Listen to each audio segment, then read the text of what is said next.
Pernah nggak sih kamu percaya sama dua orang yang kamu anggap paling kamu cintai, tapi justru dua-duanya menusukmu dari belakang? Namaku Raka. Aku suami biasa. Cuma pengen rumah tangga sederhana yang bahagia. Tapi ternyata luka paling dalam datang bukan dari orang asing, melainkan dari orang yang paling aku percaya. Inilah kisahku. Istriku ternyata menyimpan chat dengan sahabatku sendiri. 3 tahun sudah aku menikah dengan Dina.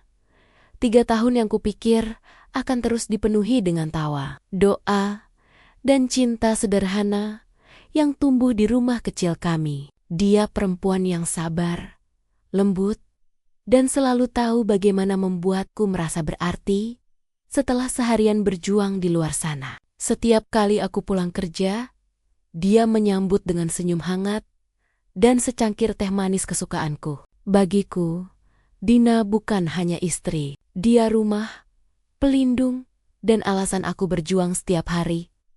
Di sisi lain, ada Bayu, sahabatku sejak SMA. Kami sudah seperti saudara. Bayu tahu hampir segalanya tentang hidupku.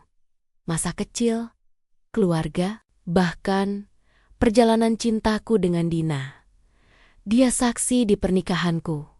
Orang yang dulu membantuku melamar Dina. Bahkan yang pertama kali menepuk bahuku saat aku gugup di depan penghulu. Bagiku, Bayu bukan teman, dia keluarga. Dina pun akrab dengannya. Mereka sering bercanda di meja makan, menertawakan hal-hal kecil, bahkan saling bertukar cerita tentang hal-hal sepele yang kadang aku abaikan. Aku tidak pernah merasa cemburu, karena aku percaya, kupikir, inilah bentuk hubungan yang dewasa. Tanpa curiga, tanpa rasa takut kehilangan. Tapi malam itu, saat aku pulang lebih cepat dan melihat mereka tertawa di ruang tamu, tanpa sadar aku datang. Ada sesuatu di dada yang terasa aneh, bukan karena adegannya salah, tapi karena caranya Dina menatap Bayu terasa berbeda, hangat, tapi bukan hangat yang biasa. Seolah ada rahasia kecil yang hanya mereka berdua tahu. Aku mengusir pikiran itu cepat-cepat. Mungkin cuma perasaanku, kataku dalam hati. Aku tidak mau jadi suami yang curigaan. Lagi pula, bukankah cinta itu tentang kepercayaan? Aku tersenyum, pura-pura tidak merasakan apapun, dan malam itu kami makan bersama seperti biasa. Tapi di dalam diriku, ada sesuatu yang perlahan mulai retak, kecil, tak terdengar, tapi nyata. Aku tidak tahu bahwa dari situlah semuanya akan mulai hancur, bahwa rasa percaya yang kubanggakan itu sebenarnya sedang digali perlahan oleh dua orang yang paling kucintai. Beberapa minggu setelah malam itu, semuanya masih terlihat biasa saja. Dina tetap seperti dulu, tersenyum setiap pagi, menyiapkan sarapan, mencium tanganku sebelum aku berangkat kerja. Tapi entah kenapa, ada hal kecil yang terasa berubah. Hal yang dulu tak pernah kupedulikan, tapi kini membuat dadaku sesak tanpa alasan. Dina mulai lebih sering memegang ponsel. Dulu, dia sering membiarkannya tergeletak di meja. Tapi sekarang, ponsel itu selalu menempel di tangannya.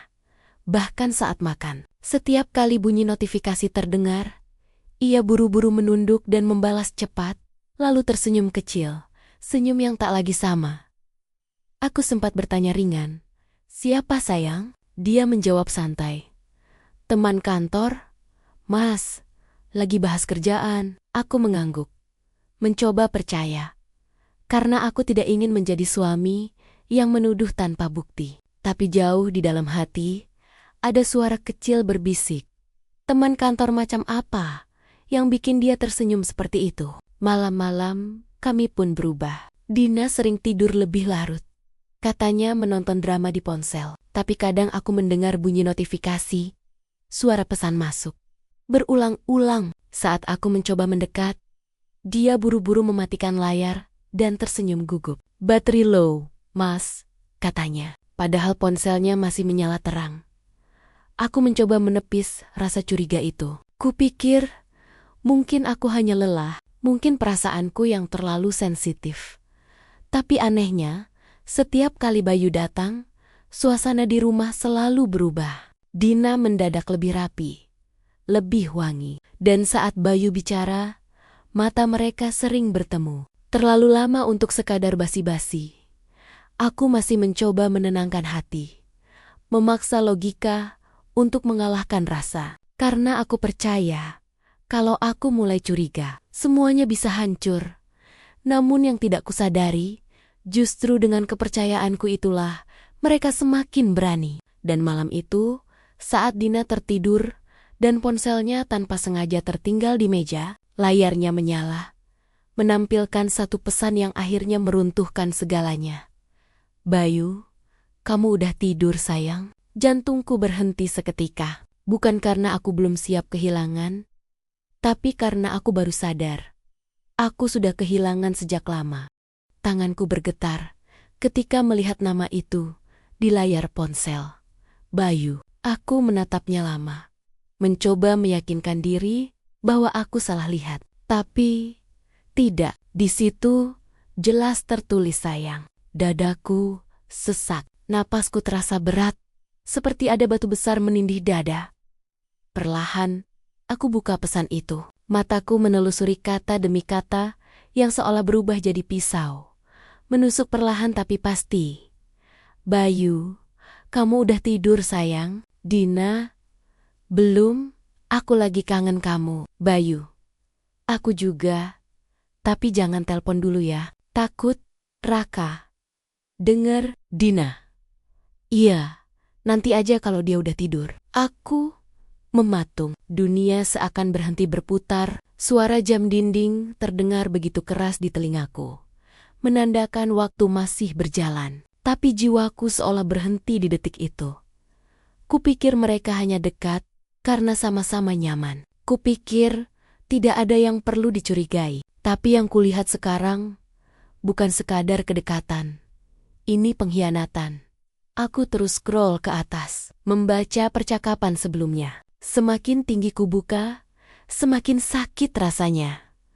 Bayu, aku pengen peluk kamu. Dina, jangan ngomong gitu. Aku takut ketahuan. Bayu, tenang aja. Raka terlalu percaya sama kita. Kalimat terakhir itu menghantamku seperti palu. Raka terlalu percaya. Yah, aku memang terlalu percaya. Terlalu bodoh untuk berpikir bahwa kesetiaan bisa tumbuh tanpa dijaga. Air mataku jatuh tanpa bisa kutahan. Bukan karena aku lemah, tapi karena aku merasa seluruh hidupku yang kubangun dengan cinta kini runtuh tanpa sisa. Ku coba menenangkan diri, tapi setiap kali kututup ponsel itu, rasa sakitnya justru semakin menggila. Setiap pesan terasa seperti pengakuan dosa yang tertulis rapi di depan mataku.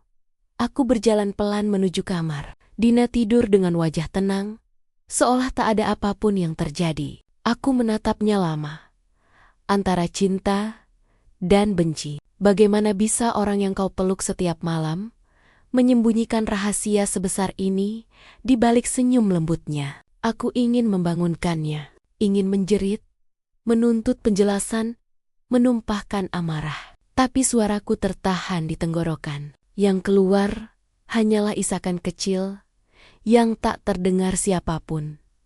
Malam itu, aku tidak tidur. Aku duduk di ruang tamu, menatap ponselnya yang kini jadi saksi kebodohanku sendiri. Dan dalam keheningan itu, hanya satu kalimat berputar di kepalaku. Ternyata orang yang paling aku percaya, justru yang paling tega menghancurkanku. Malam terasa panjang sekali. Jarum jam seolah bergerak lebih lambat dari biasanya.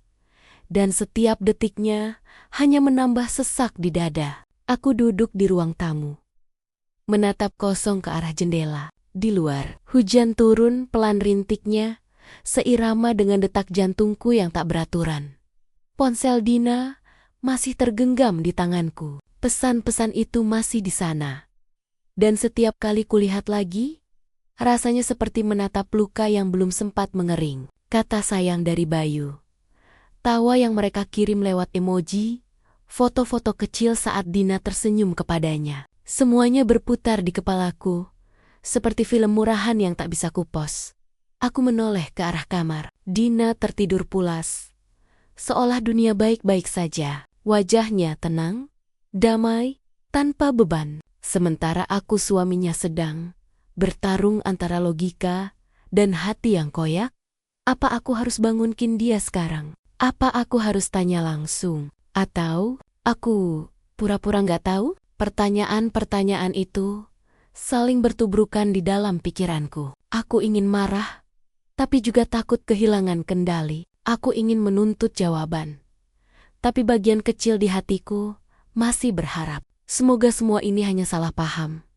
Tapi tidak ada kesalahan dalam kata sayang. Tidak ada salah paham dalam pesan. Jangan bilang Raka. Itu semua terlalu jelas untuk diingkari.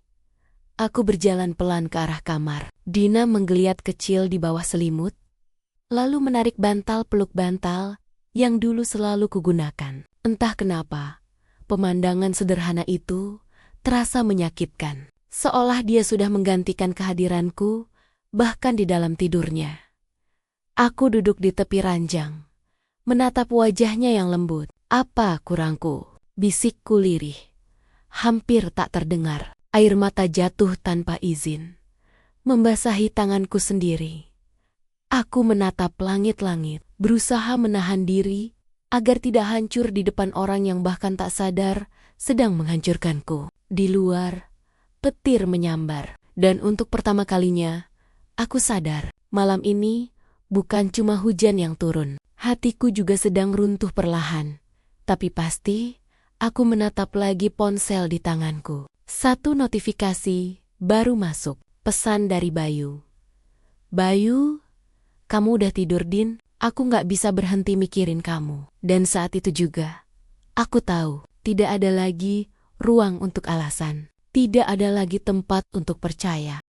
Pagi itu, matahari terasa berbeda. Cahayanya tidak lagi hangat, tapi menusuk seperti mengingatkanku pada luka yang belum sembuh. Dina tersenyum seperti biasa, menyiapkan sarapan. Seolah tidak ada rahasia besar yang ia sembunyikan dariku.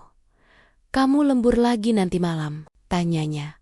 Lembut. Aku hanya mengangguk, menelan pahit kata-kata yang nyaris keluar. Ya, mungkin banyak kerjaan. Jawabku datar. Dia tersenyum samar. Wajah itu dulu membuatku jatuh cinta. Sekarang hanya membuatku ingin berteriak. Aku menatapnya lama, mencoba mencari sedikit rasa bersalah di matanya. Tapi tidak ada. Dina tetap tenang, terlalu tenang untuk seseorang yang sedang berkhianat. Di sela sarapan, aku mengirim pesan ke Bayu. Bro, nongkrong yuk sore ini? Lama nggak ketemu. Bayu, siap bro. Tempat biasa?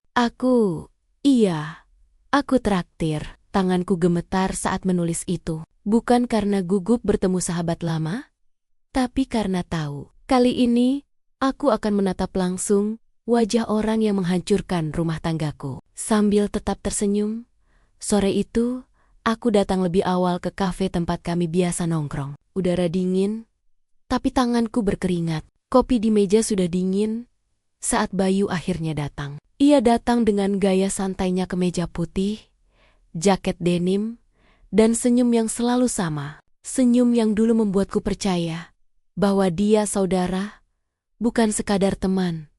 Raka, wah, akhirnya nongkrong juga nih, katanya ceria sambil menepuk bahuku.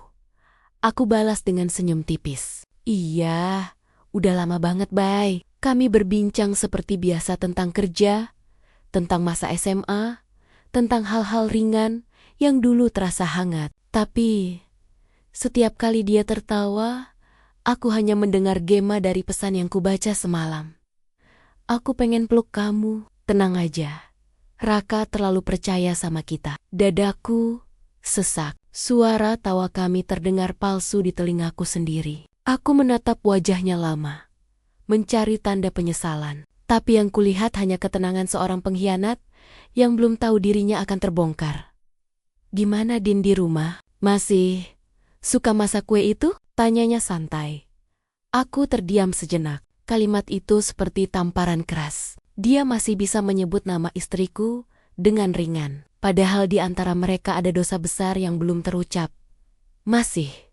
Jawabku singkat. Dia juga masih sering main HP malam-malam. Mungkin chatting sama temen lama. Bayu tertawa kecil. Haha. Iya.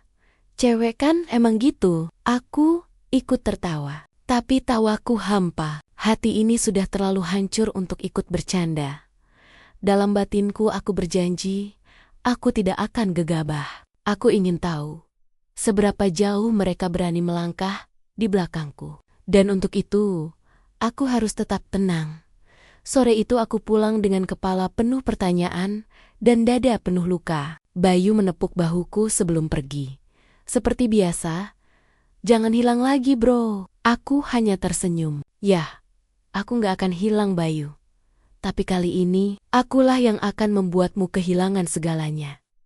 Sejak malam itu, aku tak lagi menjadi suami yang sama. Setiap senyumku pada Dina hanyalah topeng. Setiap pelukan hanyalah pura-pura. Di balik semua itu, aku menyimpan api kecil yang semakin membesar. Api yang bernama kebenaran.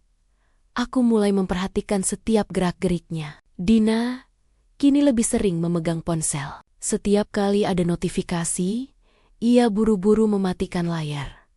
Atau membalikkan ponselnya menghadap meja. Dulu aku tak pernah curiga. Tapi sekarang, setiap gerak kecilnya adalah petunjuk. Suatu malam, saat dia mandi, aku mengambil ponselnya diam-diam. Tapi kali ini, semua chat dengan Bayu sudah dihapus. Bersih, seperti tidak pernah ada apa-apa. Namun aku tahu, jejak digital tak pernah sepenuhnya hilang. Ku dengar kata itu dari Bayu sendiri dulu. Ironisnya, saat kami sama-sama bercanda soal hubungan orang lain. Jadi aku coba membuka folder. Foto tersembunyi di galeri Dina. Dan di sanalah dunia yang kupikir sudah aman mulai runtuh lagi. Ada foto mereka di sebuah kafe kecil, duduk berdampingan. Bayu menatap kamera sambil tersenyum, sementara Dina menunduk malu. Foto itu disimpan tanggal 2 minggu lalu, hari yang sama ketika aku lembur sampai larut.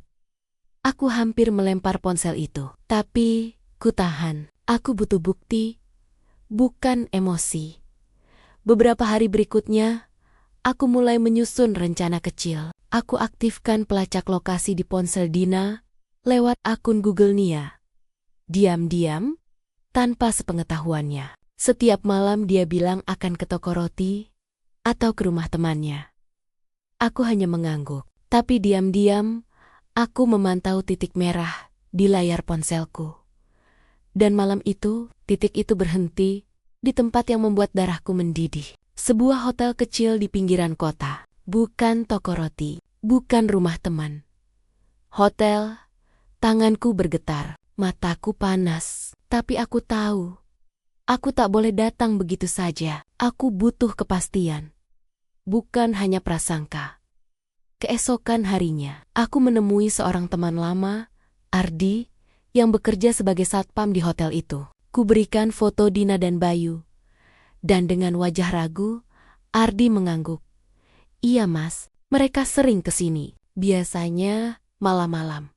Sekitar jam 9, pesen kamar yang sama. Kata-kata itu seperti belati yang diselipkan perlahan ke dadaku. Bukan karena aku belum tahu, tapi karena sekarang semua dugaanku terbukti benar.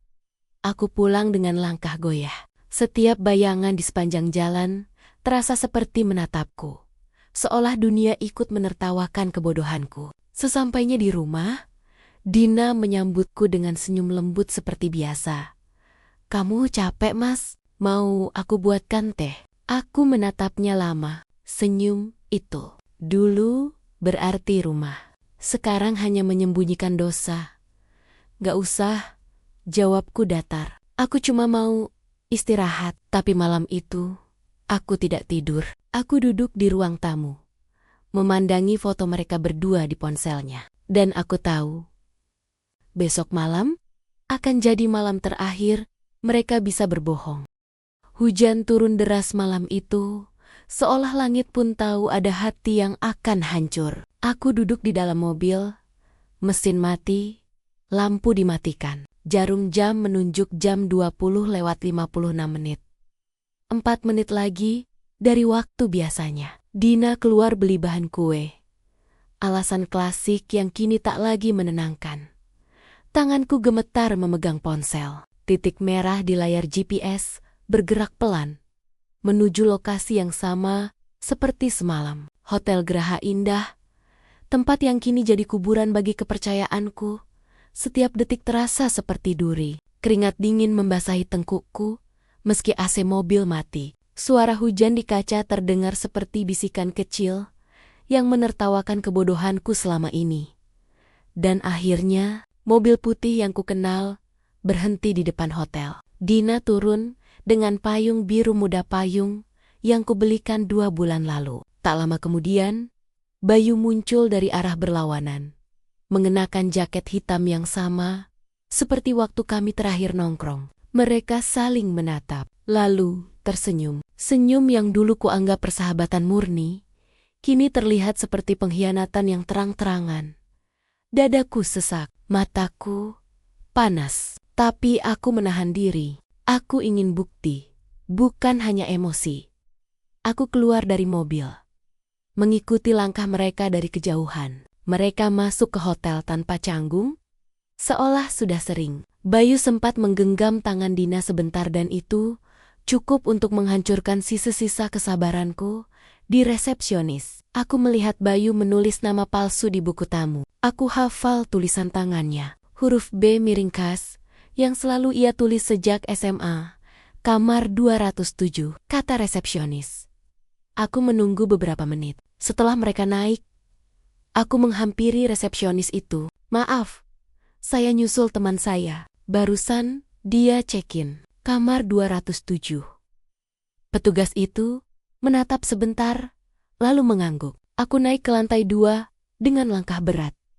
Setiap anak tangga terasa seperti memikul seluruh beban hidup. Suara detak jantungku mengalahkan suara hujan di luar. Ketika sampai di depan kamar 207, aku berhenti. Dari balik pintu, samar-samar terdengar tawa kecil, suara Dina, dan suara Bayu. Tanganku mengepal kuat. Aku ingin menerobos saat itu juga. Tapi lututku lemas. Aku menempelkan kepala ke pintu, mendengar percakapan mereka di sela tawa. Kamu yakin? Raka nggak curiga? Enggak kok, dia sibuk kerja. Lagian, dia terlalu percaya sama kamu. Haha, kasihan ya. Orang sebaik itu ditipu. Kata-kata itu seperti pisau berkarat yang disayat pelan-pelan ke dalam dada. Air mataku jatuh, bercampur dengan rasa marah yang menumpuk selama berhari-hari. Aku mengetuk keras pintu itu. Sekali, 2 kali, 3 kali. Tawa mereka berhenti. Suara langkah kaki mendekat. Lalu suara Bayu terdengar panik dari dalam. Siapa? Aku menarik napas panjang. Aku, Bayu, Raka, sahabatmu. Keheningan. Lalu suara benda jatuh. Dina menjerit pelan.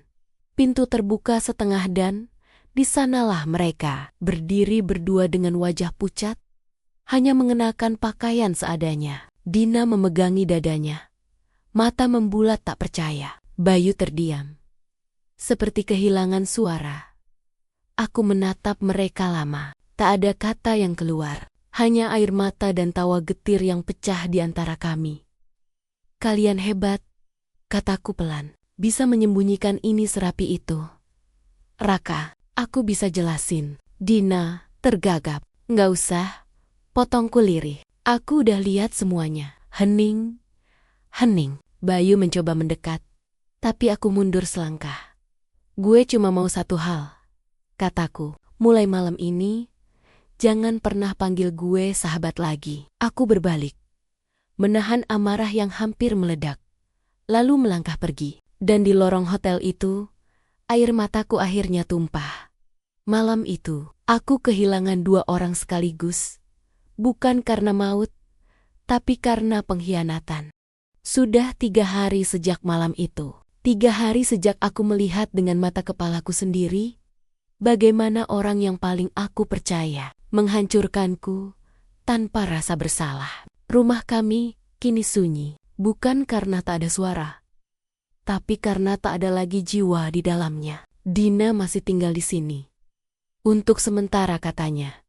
Tapi setiap kali aku melihatnya, rasanya seperti menatap sisa mimpi buruk yang tak mau berakhir. Dia mencoba bersikap seperti biasa, membuatkan sarapan, menyapaku lembut, seolah tak ada apa-apa. Tapi aku tahu, setiap senyum itu hanyalah upaya untuk menutupi rasa bersalah yang sudah terlambat. Mas, aku minta maaf. Kata-kata itu akhirnya keluar pagi ini. Di meja makan, suaranya lirih, hampir bergetar. Aku tidak menatapnya. Sendok di tanganku hanya berputar tanpa arah di dalam mangkuk. Aku kilaf. Aku benar-benar nyesel, Mas. Nyesel? Tanyaku pelan. Akhirnya menatap matanya. Kamu nyesel? Atau takut ketahuan? Dina menunduk. Air matanya jatuh. Tapi bagiku, itu tak berarti apa-apa. Tangisan itu datang terlambat, sama seperti kesadarannya. Aku berdiri, menatap dinding ruang tamu yang penuh foto kami dulu, saat masih tersenyum, saat cinta masih murni. Semuanya kini hanya terlihat seperti kebohongan yang dibingkai rapi. Dina, kataku tenang tapi dingin. Kamu tahu yang paling sakit dari pengkhianatan itu apa? Ia menatapku dengan mata sembab. Yang paling sakit bukan karena kamu selingkuh, tapi karena kamu masih berani bilang kamu mencintaiku sambil mencintai orang lain di waktu yang sama. Dia terisak makin keras, tapi aku sudah terlalu lelah untuk marah. Bahkan air mataku pun sudah kering. Di luar, kabar mulai beredar. Beberapa tetangga mulai berbisik-bisik setiap aku lewat. Entah siapa yang menyebarkan. Tapi gosip selalu punya kaki yang cepat. Aku tak peduli. Yang lebih mematikan bukanlah pandangan orang lain, tapi rasa kosong di dalam dada sendiri. Malamnya, Dina datang ke kamarku lagi. Ia duduk di tepi ranjang, berusaha mendekat. Mas, aku gak bisa tidur. Aku takut kehilangan kamu. Aku menatapnya datar. Kamu udah kehilangan aku sejak malam itu, Din. Cuma tubuhku aja yang masih di sini. Ia menutup wajahnya, menangis tanpa suara. Aku berdiri, berjalan ke jendela. Hujan turun lagi. Entah kenapa, selalu hujan setiap kali aku merasa hancur. Dari balik kaca, aku melihat bayangan kami berdua. Dulu, bayangan itu satu. Sekarang, terpisah oleh jarak yang tak bisa dijembatani. Mas, aku masih sayang kamu, sayang. Aku tersenyum getir. Kalau itu cinta, kenapa rasanya seperti luka? Aku melangkah keluar kamar tanpa menoleh lagi, meninggalkannya sendirian dengan tangisnya sendiri. Malam itu, aku sadar satu hal. Beberapa luka memang tidak berdarah, tapi tetap bisa membunuh pelan-pelan. Hari-hari setelah pengkhianatan itu berjalan seperti kabut. Aku bangun, makan, bekerja, dan tidur. Tapi semua terasa kosong. Rumah ini masih sama, tapi rasanya tidak lagi menjadi rumah. Setiap sudutnya mengingatkanku pada tawa yang sudah mati, pada cinta yang kini berubah menjadi luka. Dina masih di sini. Dia seperti bayangan yang menolak pergi, mencoba memperbaiki, mencoba berbicara. Tapi setiap kata yang keluar darinya hanya menambah jarak di antara kami. Pagi ini, ia datang membawa 2 cangkir kopi. Kopi yang dulu selalu kami nikmati bersama sebelum berangkat kerja. Aku bikinin kopi kesukaan kamu, katanya pelan. Dingin aja, Din. Aku nggak butuh. Ia terdiam, meletakkan cangkir itu perlahan di meja, lalu duduk di seberangku. Aku tahu, aku salah besar, tapi aku juga manusia, Mas. Aku hilaf, aku menghela napas panjang. Hilaf itu, kalau sekali, tapi kamu terus melakukannya. Kamu sempat bahagia kan, waktu bersamanya? Dina menutup wajah, bahunya bergetar, menahan tangis. Aku menatapnya lama, bukan karena masih marah, tapi karena di balik semua itu, aku masih belum bisa berhenti mencintainya. Dan itulah yang paling menyakitkan. Aku benci dia, tapi aku juga benci kenyataan bahwa sebagian hatiku masih ingin memeluknya. Malamnya, aku duduk sendirian di teras. Hujan lagi. Selalu hujan ketika pikiranku kacau. Aku menatap jalan kosong di depan rumah sambil berpikir, apa artinya memaafkan seseorang yang sudah menghancurkanmu? Apakah itu kekuatan atau kebodohan? Bayangan masa lalu datang silih berganti. Senyum Dina waktu pertama kali kami menikah. Genggaman tangannya saat aku sakit. Janji setia di pelaminan yang kini terdengar seperti lelucon pahit. Tiba-tiba Dina keluar membawa payung. Ia duduk di sebelahku tanpa bicara, hanya menatap hujan. Lalu dengan suara lirih, ia berkata, "Aku nggak minta kamu langsung maafin aku. Aku cuma pengen kamu tahu. Aku masih pengen memperjuangkan kita." Aku menatap hujan di depan. Kadang yang rusak nggak bisa diperbaiki, Din. Kamu bisa tambal, tapi bekasnya akan tetap ada. Tapi, aku mau coba, Mas, demi kita. Aku menatapnya datar. Yang kamu perjuangkan sekarang, cuma rasa bersalah. Bukan aku. Ia menangis lagi. Kali ini, lebih keras. Tapi, aku tetap diam. Karena aku tahu, kalau aku bicara sedikit saja, semua amarah yang kutahan bisa pecah. Dalam hati, aku bergulat dengan dua sisi diriku. Yang satu ingin memaafkan, yang lain ingin pergi selamanya. Dan di tengah badai perasaan itu, aku sadar, cinta yang tulus pun bisa kalah oleh luka yang terlalu dalam. Aku berdiri, menatap Dina sekali lagi. Aku butuh waktu. Jangan paksa aku memaafkan, hanya karena kamu menyesal. Dia mengangguk pelan. Meski air matanya terus jatuh. Aku masuk ke dalam rumah, meninggalkannya di bawah payung. Di tengah hujan yang semakin deras. Malam itu, aku menulis satu kalimat di buku catatan yang dulu sering kupakai menulis puisi untuknya. Kadang memaafkan bukan berarti kembali, tapi melepaskan agar luka berhenti berdarah. Dan aku tahu, waktunya semakin dekat untuk benar-benar memilih, menyembuhkan, atau mengakhiri. Pagi itu terasa berbeda. Udara di rumah lebih hening dari biasanya. Tapi di dalam dadaku, badai masih belum juga reda. Sudah seminggu sejak aku tahu segalanya. Sejak aku melihat sendiri bagaimana dunia yang kubangun runtuh di depan mata. Dina masih di sini, berjalan pelan di rumah yang kini terasa asing baginya.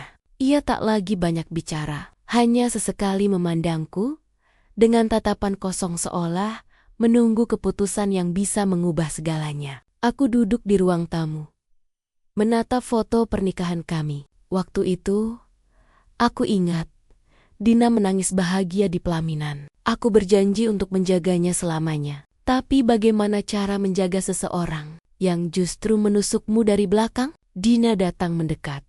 Suaranya pelan dan gemetar. "Mas, aku tahu aku udah gak pantas. Tapi aku masih cinta. Aku siap mulai dari nol. Kalau kamu mau." Aku menatapnya lama. Menatap perempuan yang dulu jadi segalanya bagiku. Dan di balik air matanya, aku melihat sesuatu yang dulu tak pernah kulihat sebelumnya. Ketakutan. Ketakutan kehilangan. Bukan karena cinta, tapi karena penyesalan. "Din," suaraku serak, nyaris pecah. "Kalau aku maafin kamu, apa kamu bisa maafin dirimu sendiri?" Ia terdiam. Pertanyaan itu menggantung di udara. Lebih berat dari apapun. Air matanya jatuh. Tapi kali ini, aku tak tergugah. Aku sudah terlalu lama menangis sendirian. Aku berdiri, mengambil koper kecil dari bawah meja. Dina memandang bingung. "Mas, kamu mau kemana?" "Aku mau pergi. Sementara aja." "Pergi? Jadi, kamu ninggalin aku?" Aku menatapnya dengan tenang. Meski di dalam hati, semuanya berantakan. "Bukan ninggalin, Din. Aku cuma mau menyelamatkan diriku sendiri. Karena selama ini, aku cuma nyelamatin kamu." Tangisnya pecah. Kali ini tak bisa lagi ia sembunyikan. Ia berlari memelukku. Tapi aku hanya diam. Tangannya gemetar di dadaku. Dan aku bisa merasakan ketakutannya lewat setiap genggaman. Mas, tolong jangan pergi. Aku janji gak akan ngulangin lagi. Aku gak bisa hidup tanpa kamu. Aku menatap matanya. Air matanya jujur, tapi luka di hatiku lebih jujur lagi. Dina, kamu gak kehilangan aku hari ini. Kamu udah kehilangan aku sejak malam kamu milih orang lain. Aku melepaskan pelukannya perlahan. Langkahku terasa berat saat berjalan ke pintu. Setiap detik seperti menggores hati sendiri. Tapi aku tahu, kalau aku bertahan, aku akan hancur lebih dalam lagi. Sebelum keluar, aku menoleh sebentar. Jaga dirimu, Din.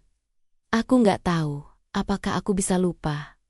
Tapi aku harap kamu belajar dari semua ini. Kadang kehilangan orang yang kita cintai adalah satu-satunya cara Tuhan ngajarin kita arti setia. Aku melangkah pergi tanpa menoleh lagi. Dina jatuh berlutut, menangis memanggil namaku.